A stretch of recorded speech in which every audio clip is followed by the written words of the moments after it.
গৌড় এসো। ওরে গৌর, দই যা, চৌকি আন। গৌর, হাতের কৌটো কেন? ওই কৌটো ভরে মৌরি রাখি, মৌরি খেলে ভালো থাকে। তুমি কি করে এলে গৌর? নৌকা করে। কোথা থেকে এলে? গৌরীপুর থেকে। পৌষ মাসে যেতে হবে গৌহাটি। গৌর, জানো ওটা কি পাখি? ও তো বউ কথা কয়। না, ওটা নয়। ওই যে জলে যেখানে জেলে নৌকা মাছ ধরে, ওটা তো পানকৌড়ি।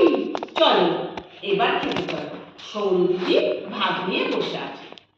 নদীর ঘাটের কাছে নৌকা বাঁধা আছে, নাইতে যখন যাই দেখি সে জলের ঢেউয়ে নাচে।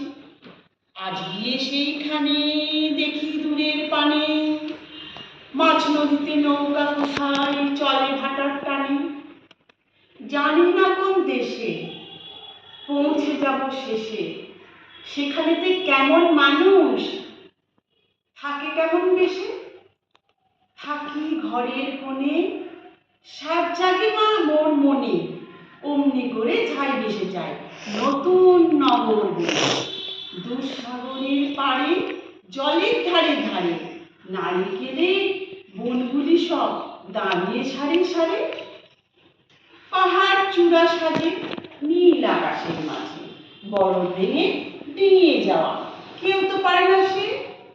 কোন সে বনের তলে নতুন ফুলে ফলে, নতুন নতুন পশু কত বেড়ায় দলে দলে। কত রাতের শেষে নৌকা যে যায় ভেসে, বাবা কেন অফিসে যায়? যায় না নতুন দেশে? বাবা কেন